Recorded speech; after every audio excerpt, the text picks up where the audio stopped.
100 रोटी वाला ससुराल। सुनो जी, मुझे तो शीतल की बड़ी फिक्र रहती है। उसका ध्यान तो बस घर के बाहर दोस्तों के साथ घूमने फिरने में ही रहता है। उसे कुछ बोलो तो एक नहीं सुनती। मैं तो कहती हूँ इसकी जल्दी शादी वादी करवा दो, वरना लड़की हाथ से निकल जाएगी। तुमसे ज़्यादा चिंता है मुझे शीतल की शादी की। कल ही वो रामपुर वाले मौसा जी को फ़ोन भी किया था। बता रहे थे एक लड़का है नज़र में। उनका अपना घर है और लड़का भी अच्छा है। अरे तो फिर बस बात चलाओ ना, एक बार देखे तो सही लड़का और घर बार कैसा है। कौन से लड़के की बात चल रही है यहाँ? तुम्हारी शादी की बात चल रही है बेटी। अब तुम्हारी शादी की उम्र हो रही है तो लड़का तो देखना पड़ेगा ना। उफ़ो, मुझे अभी नहीं करनी शादी वादी। ये तो मेरे खेलने कूदने के दिन है। बहुत खेल कूद ली तुम। अब घर के काम धाम सीखने की कोशिश करो, समझी? ससुराल जाकर हमारी नाक मत कटवा देना।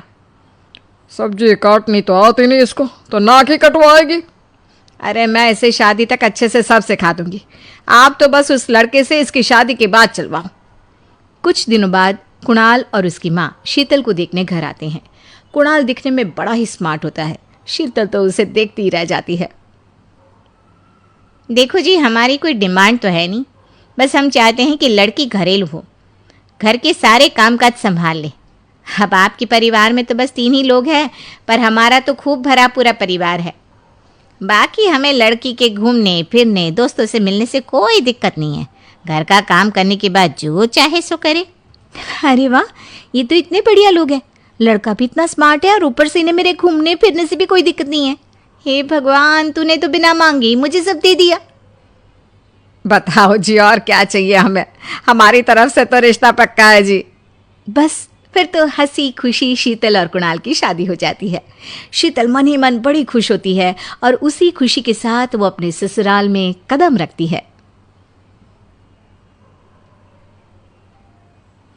आओ बहू, तुम्हारा अपने ससुराल में स्वागत है। ये मिलो अपने परिवार से। ये तुम्हारे ससुर जी, तुम्हारी ननद सुनीता और गीता, सुनीता के पति राजेश और उनके 2 बच्चे राजू और चिंटू। ये ना हमारे साथ यहीं रहते हैं। ये तुम्हारी दादी सास है और बाकी लोग अभी बाहर गए हुए हैं। इतने सारे लोग, ये सब यहीं रहते हैं इस घर में? अरे अभी तो मेरे देवर देवरानी और उनके 3 बच्चे यहाँ नहीं है। उसके मायके में भी शादी थी ना, तो बस वहीं गई है। कल तक आ जाएंगे। हे भगवान, ये घर है या धर्मशाला? ये सब एक साथ इस घर में कैसे रहते हैं? मुझे तो पता ही नहीं था इनका इतना बड़ा परिवार है। अब समझी कि कोई डिमांड क्यों नहीं की इन्होंने। ये सब चाल चले मेरे साथ। अरे बहू, खड़े खड़े क्या सोच रही हो? चलो अपने कमरे में जाकर आराम करो। जी माँ जी। अगले दिन शीतल का ससुराल में पहला दिन होता है। शीतल रसोई में जाकर सबके लिए खीर बनाने लगती है। तभी उसके ननद सुनीता आती है। अरे वाह भाभी, आज क्या बना रही हो? बस दीदी, आज वो पहली रसोई है ना, तो खीर बना रही थी। अरे भाभी, ये खीर वीर रहने दो। घर में 4 लोगों को शुगर है और कुछ लोग मीठा ही नहीं खाते। आप ना सीधा खाना ही बना दो। क्या फ़र्क पड़ता है मीठा बने या नमकीन? बस बहू के हाथ की पहली रसोई होनी चाहिए ना। जी दीदी, तो फिर मैं खाना ही बना देती हूँ। आप बता दो खाने में क्या बनेगा? बस सिंपल सी कोई सब्जी बना दो, जैसे आलू गोभी या आलू मटर, और उसके साथ रोटियां सेक दो। हमारे परिवार में अब तुम्हें मिलाकर पूरे 20 लोग हो गए हैं। 15 बड़े और 5 बच्चे। बड़ों की 6 और बच्चों की 2 के हिसाब से रोटी बना देना। चलो मैं चलती हूँ, सब देख लेना। हाँ, बड़ों की 6 रोटी, मतलब कि 15 लोगों की 90 रोटियाँ, और बच्चों की 2 रोटी, मतलब 5 बच्चों की 10 रोटियाँ।